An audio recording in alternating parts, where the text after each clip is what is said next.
فلن تجد له وليا مرشدا وأشهد أن لا إله إلا الله وحده لا شريك له وأشهد أن محمدا عبده ورسوله بلغ الرسالة وأدى الأمانة ونصح الأمة وكشف الغمة وجاهد في سبيل الله حق جهاده حتى أتاه اليقين ونحن على ذلك من الشاهدين. أما بعد، فإن أحسن الحديث كتاب الله وخير الهدي هدي سيدنا محمد صلى الله عليه وسلم وإن شر الأمور محدثاتها وكل محدثة بدعة وكل بدعة ضلالة وكل ضلالة بالنار. أما بعد.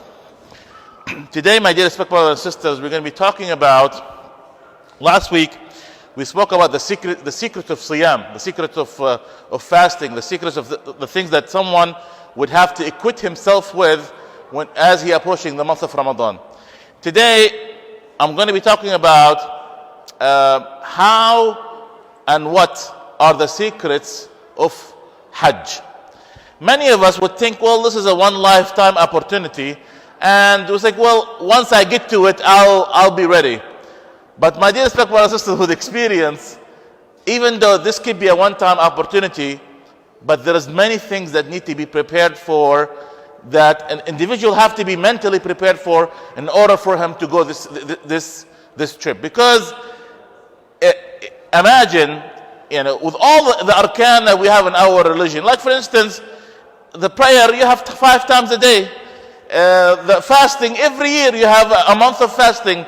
But if you go on to bet on doing a one-time lifetime trip and wing it, meaning that you just do it anything, it's not going to work. Because there is so much emphasis and there is so much importance into this trip, and especially if you're going to do it one time in your lifetime. Before someone would approach Hajj, there is many things an individual have to prepare himself for.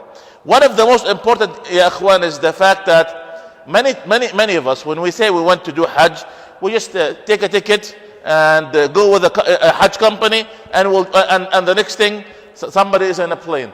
It's not as simple as that. Because, for instance, Hajj, one of the most important thing is, why are we doing Hajj?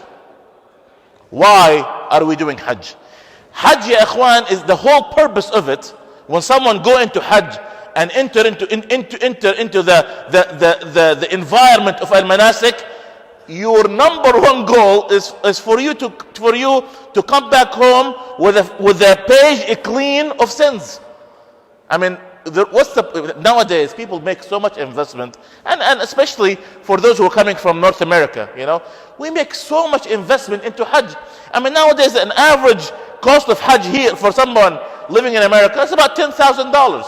You see, so for someone to make this trip and just go about it a normal way is not going to work. Our number one goal, that we have to make sure that our page is blank when we come back.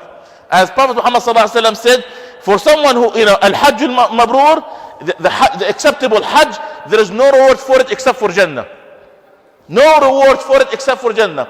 And when someone comes back from Hajj, his page will be blank, just like the day he was born from the womb of his mother. So it's important, ya ikhwan, when somebody go into Hajj, first of all, that you have to have the tawbah. That the thing is, don't say to yourself, wallahi, I'm gonna go to Hajj and I come back to the same sins that I have done in the past. I mean, nowadays, unfortunately, we see many Muslims, they sell the haram. They sell haram. And they will, Allah, by the way, I'm going to go to Hajj. And okay. And then after you come back from Hajj, you're doing the same exact thing. And by the way, I used to be wrong in the past. I used to think that the only haram that exists in our Muslim community is selling beer and wine. Wallah al-azim, ya ikhwan, and I'm telling you, I was dead wrong. I was absolutely wrong.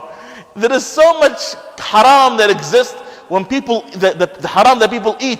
When you steal Muslims' money, when you cheat people, when you fabricate documents, all of this, you think this is halal? So subhanAllah, there is so much to go. When you go into Hajj, you have to make sure that when you come back from it, that your deeds are acceptable. So it's important that, for instance, go to Hajj, make clear tawbah. Make sure that you return whatever money that you have, people you have taken from people. Make sure that you have no issues with the people. Nowadays, this is not even something that people think about. When someone going to Hajj, have you ever thought of making sure that everybody around you is happy with you? It's unheard of. Like for instance, Radd al-Madhalim. Ya ikhwan, how could someone go to Hajj and this one this individual hates you, and this one thinks that you have done dhulm on him, and that individual, you have a dispute between you and him? What kind of Hajj are you going to have? This is seriously important. It's not the matter of paying the $10,000 that you're going to be paying for Hajj. But what about if a brother have something against you? It's not going to work. So therefore, this is the number one thing that you have to think about. My relationship with my brothers, my relationship with myself before I go into Hajj, my relationship with the money that I have attained. Because thing is, let's say, because many people, ya ikhwan, don't even think about this. You are paying $10,000 to $12,000, okay, of Hajj. What about if the money that you have paid with is haram? Or they have doubts or question marks on them. Ya you have made this such an investment. Wallahi, you have made such a huge investment, and yet, even though you know it's haram, you're still making that trip. I mean, why you are wasting three weeks of your lifetime to make this trip? Yet you know, I mean, forget about whether Allah subhanahu wa ta'ala is going to accept it or not. You know that it's not going to be accepted. Because people, like I said, ya ikhwan, many of us, we say that we are Muslims, but many of us, we follow these rituals like a check mark. You know, I came to prayer, alhamdulillah, check. I fasted Ramadan, check. I went to Hajj, check. And we care less whether these things are accepted or not. Ibn Qudama, may Allah subhanahu wa ta'ala be pleased with him, what he said, when someone goes to Hajj, it is one of the secrets of Hajj that you take with you an individual or a friend that could be with you all the time. Because, ya ikhwan, you know, and this is one of the beauties that we have nowadays, in which that many times when you go into Hajj, we go as groups, right?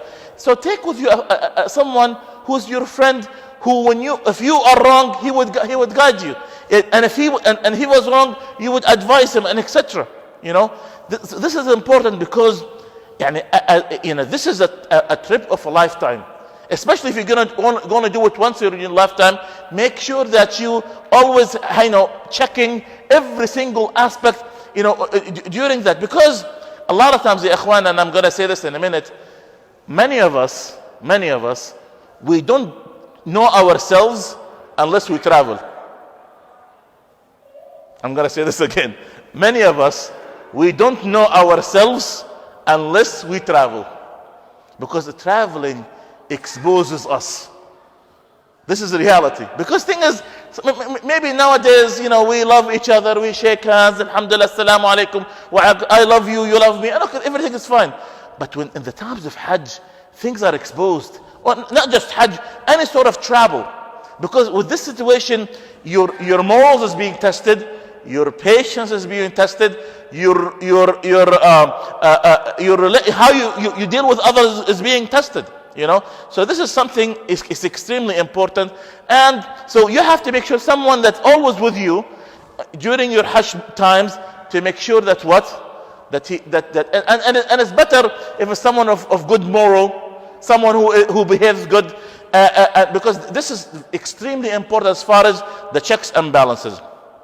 Like I said, ya ikhwan, the Hajj, you know, they said inna safara yukhriju khabaya al-batin, and the Hajj yukhriju khabaya al-batin. Because now, like I said, you know, we could deal with each other normally nowadays, but when it comes to true testing of our patience, many of us, we might not know. Because Umar Khattab radiallahu anhu, and you all know the story, when he told, do you know this guy? He said, yeah, mashallah, he comes to the front rows of the masjid. He said, no. Have you dealt with him? Have you traveled with him? Have you given him a loan? Don't say because you know someone who comes to the front rows of the masjid, khalas, you know him. No. True test is, have you dealt with him money? Have you traveled with him? Because this is the situation when we know people the best. My dear respected brothers and sisters, before we go into this beautiful trip, like I said, one of the most important things is we have to make sure that we are checking ourselves, making sure that our intention is right, and making sure that we have a good relationship with our surroundings. Make sure that it does not hurt before you leave that you ask people to make dua for you. Ya akhi, especially the people that you admire, the people that you like. Ya akhi, make dua for me. May Allah subhanahu wa ta'ala make it. And the thing is, make sure that our intention is right too. Nowadays, and this is unfortunately very common among the Arab countries, people now, as soon as someone he went to Hajj, he go after the title. Now people would call him Hajji. He is Hajji Fulan, Hajji Fulan. Okay, is that it? I mean, is that what all of your work is that what you're trying to attain? Is the fact for someone to call the one who have performed Hajj? That's not the end of it. Prophet Muhammad sallallahu alaihi wasallam have taught us few techniques, a few sunan that someone can do before any trip. For instance, Prophet Muhammad sallallahu alaihi wasallam, he used to travel in the day of Thursday. This is a sunnah. Okay, so and when Prophet Muhammad sallallahu alaihi wasallam used to leave the house, this is one of the most abandoned sunnah. I would say, I think very few people know about the sunnah, is that when you leave home, you pray 2 rak'ahs. And when you enter your home, you pray 2 rak'ahs. This is very, very few people apply this. Again, this is what the Prophet Muhammad sallallahu alaihi wasallam said. You travel on Thursday, you pray 2 rak'ahs before you go, and you ask, and you make sure that you educate yourself with the dua that are needed during all of this trip. Okay? Why is that? We talked about this in the past when we talked about the importance of knowledge and seeking knowledge. Many people nowadays, ya ikhwan, like I said, they just go about it. Whatever the air would take you would go. But what happened is, why do you think there is so much mistakes in Hajj? Why do you think some of the muftiyin, they're scratching their head when someone comes to them with a weird question? Why? Because we don't do our part. As Muslims, we go into Hajj, and I'm telling you, almost 90% of the people, they don't know how to perform it. Like if there is no individual that is guiding them, or a mushrif, or the guy who's leading the group, people would not do it. People, they don't care. They're like, I just wanted to do this and move forward. It doesn't work that way. You have to read the manasik. Read. Like when someone, like for instance, they would do one ritual before another, and they mix things together. And one time, I think I remember this happened last time I went to Hajj. A lady, she took 21 stones, and she threw it, all of them in the very first marjam. So like, how are you gonna correct this? You understand how drastic that is? She have to go into walk the whole walk and do the ritual of throwing the jamarat all over again. It's drastic. So that's why it's very, very important that you educate yourself. I'm not asking you to be a scholar of Hajj, but know the rituals, know what days goes what, know the things that you're supposed to do. Otherwise, you don't know whether your thing is going to be accepted or not. One of Ibn Qudamah in this book, he says a very important aspect. He said that many of us, it's important for us to know the rituals, but many of us miss the inner secrets of Hajj. And this is what he said. He said, know that no one can reach Allah subhanahu wa ta'ala. No one can reach Allah subhanahu wa ta'ala unless he fully surrender himself to Allah subhanahu wa ta'ala truthfully. And that's what he said. He said, اعلم أنه لا وصول إلى الله عز وجل إلا بالتجرد له والانفراد لخدمته. He said, no one can reach Allah subhanahu wa ta'ala by just, unless you truly, forsake everything for Allah subhanahu wa ta'ala. Forsake everything for him. He said, وَقَدْ كَانَ, I love this sentence. He said, وَقَدْ كَانَ الرُّهْبَانُ يَتَفَرَّدُونَ فِي الْجِبَالِ طَلَبًا لِلْأُنْسِ بِاللَّهِ فجعل الله الحج رهبانية لهذه الأمة. He said the monks in the past, they used to go and isolate themselves in the mountains. The monks before Islam, they used to go and isolate themselves in the mountains so they could seclude themselves between them and Allah subhanahu wa ta'ala. So they could have like this deep interrelationship between them and Allah subhanahu wa ta'ala. And Allah subhanahu wa ta'ala have made Hajj as a way for us to be like those monks in the past. You know? Because the thing, Hajj is not about how luxurious your Hajj package is. Hajj is not about, having fun. Nowadays, wallah al-azim, we see all sorts of pictures. We see people in Arafat or in Muzdalifah, they're playing cards. What are you doing? Or someone, the sun is about to set, and people, playing and smoking shisha. What are you spend so much money into this, yet you're doing what are you doing? Many people, nowadays, so many people invest their time into like how luxurious is this Hajj. The thing is, I have to put my 2 words into this because I say this out of experience and nothing only. First of all, I advise against anything that is cheap package, because you're going to spend most of your time running between Mecca and Jabal al-Rahman and trying to catch up with a car to get to Mecca. Don't get any cheap package. In the same token, and this is even more important, don't get the VIP package. People now who works for Hajj companies, they might hate me. I'm telling you, don't get VIP package, because that's not the essence of Hajj.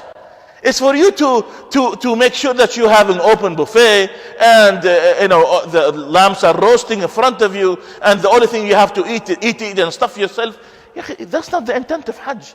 If Hajj, you did not feel the hardship of Hajj, you have not performed Hajj.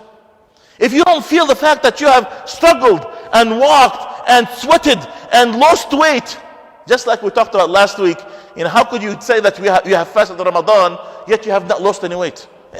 It defeats the point. The same thing here. How could someone would say, Wallahi, I have went to Hajj, yet Wallahi, it was a 5-star, and Wallahi al-Azim, in the Jamarat, I was right beside the Jamarat. I throw in the Jamarat from my own room, What kind of Hajj that you have done? You have to struggle. Wallahi, one time, when we were walking, I remember one of the elderly men who was with us, he told me, Wallahi, the beauty of it is the fact that you struggle.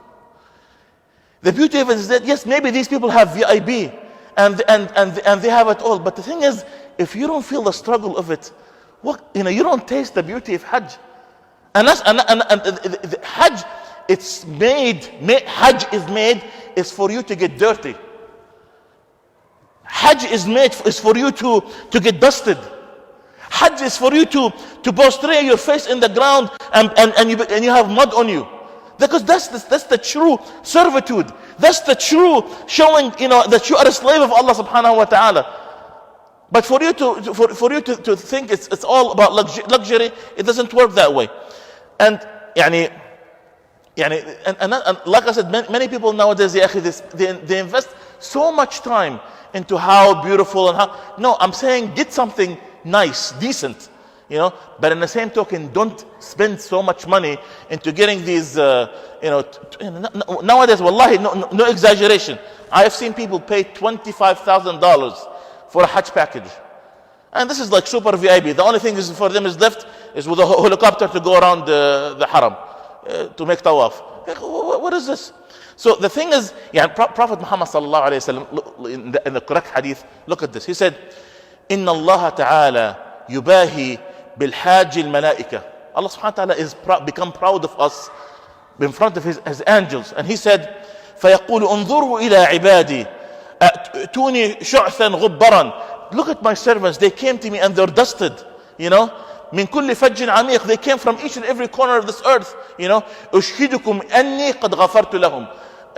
Oh my angels, I bear witness, I witness to you that I have forgiven them. So the thing is, if you're going to work like how cleansed and how nice and how neat, it does not work that way. Know, ya ikhwan, that as soon as that you enter into this, as soon as you see any aspect, any stop point in Hajj, make an internal significance of it. Meaning that, Ibn Qudamah, he said, each and every stop in Hajj, think of it of something that is, how is it going to affect you? For instance, he said, know for a fact that as soon as someone, you wear the ihram, remember the fact that one day you're going to be wearing your kafan. One day you're going to be wearing the least of the clothes, and you're going to be walking along. You're going to be, down below, just like the kafan. The kafan that you're going to be wrapped with when you die is the same thing as the ihram. Remember the fact that your ihram could be one day your kafan. Remember, ya ikhwan, that every time that when you are traveling from here to Mecca, is as you are traveling from here into the hereafter, in which that you're going to be seeing many difficulties. When you are standing in front of Kaaba, and when you are standing in front of Kaaba, feel the importance is as if you're standing in front of Allah subhanahu wa ta'ala. When you're holding into the clothes of Kaaba, feel that you are begging Allah subhanahu wa ta'ala for assistance, begging him to forgive you. When you touch the black stone, imagine as you are making bay'ah with Allah subhanahu wa ta'ala. Imagine as you're making bay'ah with Sayyidina Rasulullah sallallahu alaihi wasallam, that you're not going to commit any sins. You're going to follow his deen, and you're going to do everything that is required for you as a Muslim. So these things are things that you have to think about. You have to internally have deep thoughts about it. Remember, as you are making sa'i between Safa and Al-Marwa, how you are sometime running toward Allah subhanahu wa ta'ala. Know that, imagine the Safa and Marwa are like the two scales of your mizan, or your scale of good deeds in the hereafter. Which one is going to go higher than the other one? Imagine when you are throwing the jamarat, don't think of it as just a stone being thrown into Satan. Think of it that you're throwing each and every sin that you're trying to get rid of in this dunya, and you're telling the shaitan, I'm not going to do it again. I am not going to do it again. I have left this sin, just like I'm throwing the stone at you.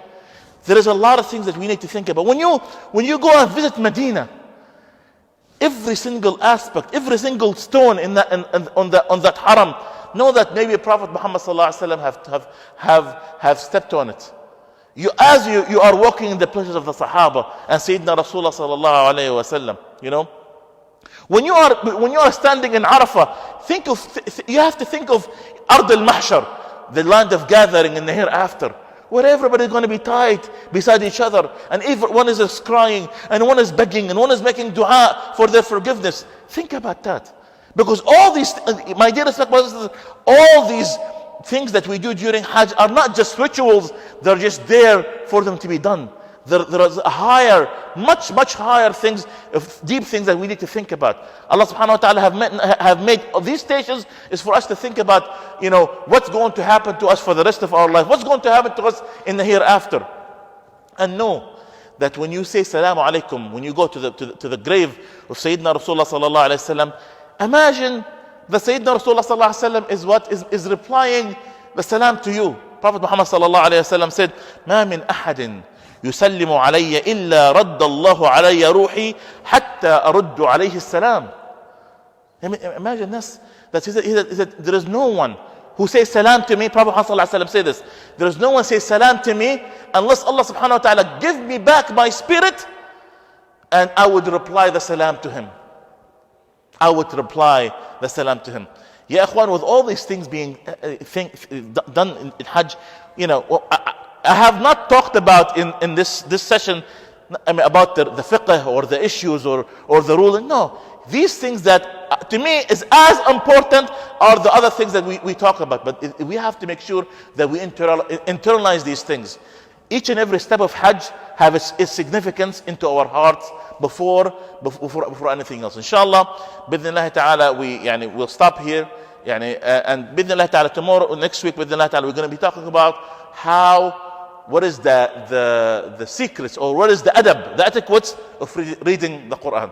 So inshallah, بجزاكم الله خير لاستماعكم. سبحانك وبحمدك نستغفرك ونتوب إليك. والعصر إن الإنسان لفي خسر إلا الذين آمنوا وعملوا الصالحات وتواصوا بالحق وتواصوا بالصبر. جزاكم الله خيرا.